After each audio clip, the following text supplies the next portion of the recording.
नमस्कार दोस्तों, good morning, सुप्रभात। स्वागत है आप सभी का हमारे YouTube चैनल आचार्य शिक्षा केंद्र में। साथियों, कल हमने पढ़ा व्याकरण की परिभाषा और व्याकरण के प्रमुख अंग, जिनमें से हमने व्याकरण के प्रमुख अंग वर्ण पर चर्चा की तथा पढ़ा। आज हम व्याकरण के द्वितीय अंग अर्थात शब्द पर चर्चा करेंगे। शब्द होता क्या है? शब्द भाषा की सबसे छोटी सार्थक इकाई होती है। इसे हम वर्णों का सार्थक समूह भी कह सकते हैं तथा यह व्याकरण का दूसरा अंग होता है। दूसरे शब्दों में कहें तो वास्तव में शब्द ही भाषा की शुरुआत होते हैं। अब हम जानते हैं शब्दों का वर्गीकरण। शब्दों का वर्गीकरण प्रमुख 4 आधारों पर किया जाता है: उत्पत्ति के आधार पर, रचना अथवा बनावट के आधार पर, प्रयोग के आधार पर तथा अर्थ के आधार पर। उत्पत्ति का अर्थ होता है कि शब्द का प्रादुर्भाव कहाँ से हुआ है, किस प्रकार हुआ है। तो उत्पत्ति के आधार पर हम ऐसे शब्दों को लेते हैं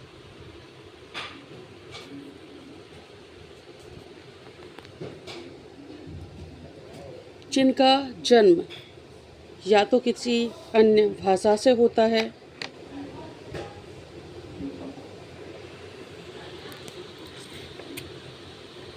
अथवा ये स्वतः ही बोली से उत्पन्न होते हैं। आइए समझते हैं।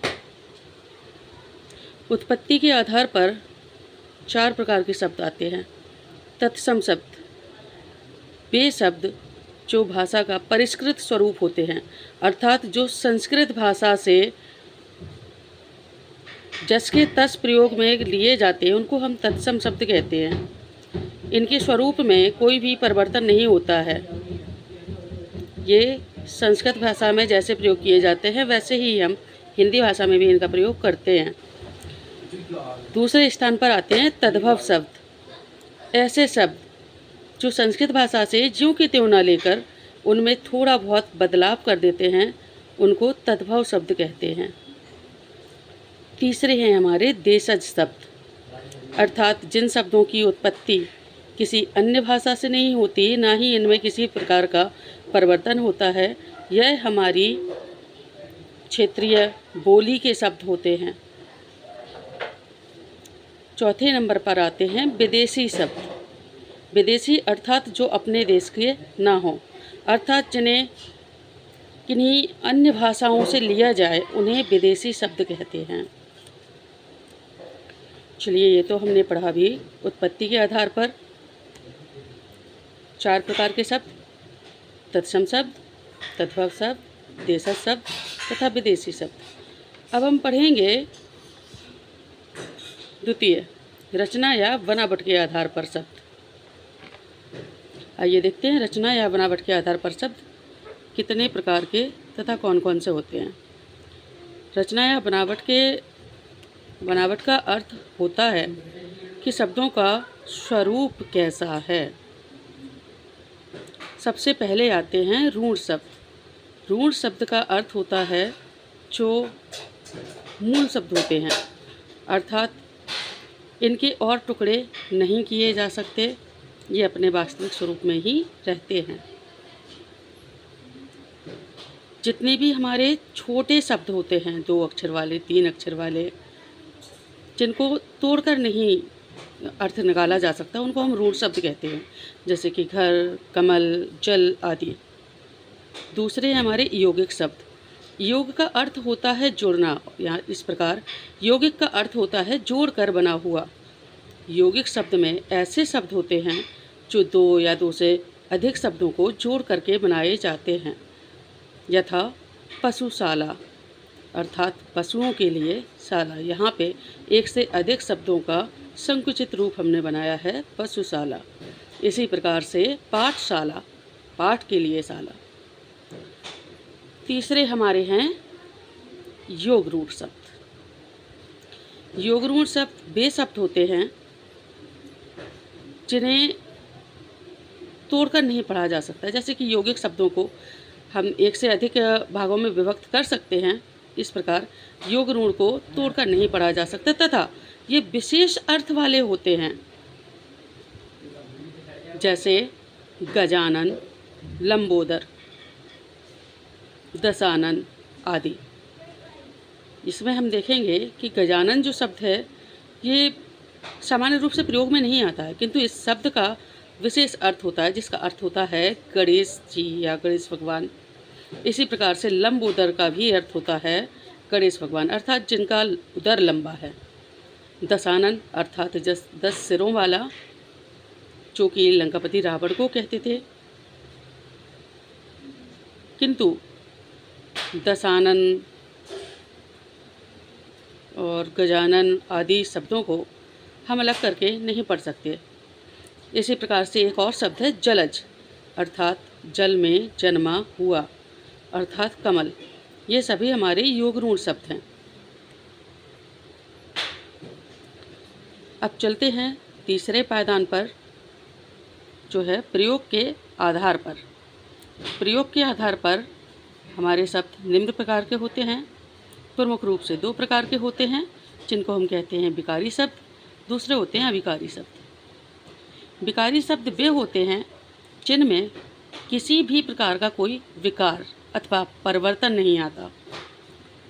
अर्थात हम कह सकते हैं कि ऐसे शब्द जिन पर लिंग, वचन, कारक, काल आदि का कोई प्रभाव नहीं पड़ता, वो हर स्थिति में जस के तस रहते हैं, उन्हें हम विकारी शब्द कहते हैं, जिनमें प्रमुख रूप से संज्ञा, सर्वनाम, विशेषण तथा क्रिया आदि शब्द आते हैं। जैसे संज्ञा में वचन तथा लिंग के अनुसार परिवर्तन आ जाता है, सर्वनाम में भी लिंग, वचन, क्रिया के अनुसार परिवर्तन आ जाता है, क्रिया में भी काल के अनुसार परिवर्तन आ जाता है तथा लिंग, वचन का भी इस पर प्रभाव पड़ता है। दूसरे हैं अविकारी शब्द। अविकारी शब्द ऐसे शब्द होते हैं जिनमें किसी प्रकार का कोई परिवर्तन नहीं आता। हम देखेंगे विकारी शब्द में परिवर्तन आता है तथा अविकारी शब्द में परिवर्तन नहीं आता, किसी भी प्रकार का कोई परिवर्तन नहीं आता। जैसे ये प्रमुख 5 प्रकार के होते हैं: क्रिया विशेषण, संबंध बोधक, समुच्चय बोधक, विस्मय आदि बोधक तथा निपात। अब हम किसी भी क्रिया विशेषण को ले लें तो उस पर किसी भी लिंग, वचन, कारक अथवा काल का किसी भी तरह से कोई प्रभाव नहीं पड़ता। क्रिया विशेषण वे शब्द होते हैं जो क्रिया की विशेषता बताते हैं। संबंध बोधक कर्ता अथवा क्रिया का बाकी के अन्य शब्दों के साथ संबंध बताता है। समुच्चय बोधक, जिन्हें योजक शब्द भी कहा जाता है, ये समुच्चय बोधक शब्दों का प्रयोग 2 शब्दों, वाक्यों, वाक्यांशों को जोड़ने के लिए किया जाता है। विस्मय आदि बोधक, जिसको सुनकर या पढ़कर विस्मय का अनुभव हो, विस्मय का भाव आए, उसको विस्मय आदि बोधक कहते हैं। तथा निपात, ऐसे शब्द होते हैं जो अपनी बात को बलपूर्वक कहते हैं। क्षमा चाहूँगी, यहाँ पर मैंने संज्ञा, सर्वनाम, विशेषण आदि की परिभाषा नहीं बताई, तो अब स्पष्ट कर दूँ। संज्ञा तो हम सब जानते ही हैं, किसी भी व्यक्ति, वस्तु, प्राणी, भाव, स्थान, दशा आदि का नाम संज्ञा कहलाता है। सीधे शब्दों में कहें तो नाम बताने वाले शब्दों को ही संज्ञा कहते हैं। सर्वनाम शब्द ऐसे शब्द जो संज्ञा के स्थान पर प्रयोग होते हैं, उन्हें हम सर्वनाम कहते हैं।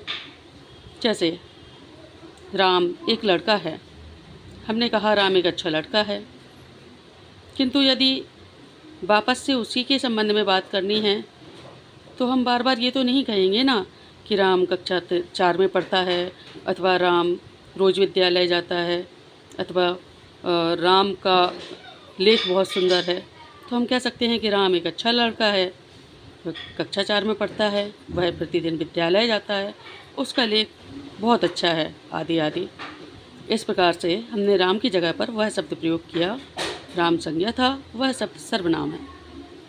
विशेषण, विशेषण शब्द संज्ञा तथा सर्वनाम की विशेषता बताते हैं। जैसे मैंने बताया था, राम अच्छा लड़का है, तो यहाँ पे जो अच्छा शब्द आया है वह संज्ञा राम के लिए विशेषण का कार्य करेगा।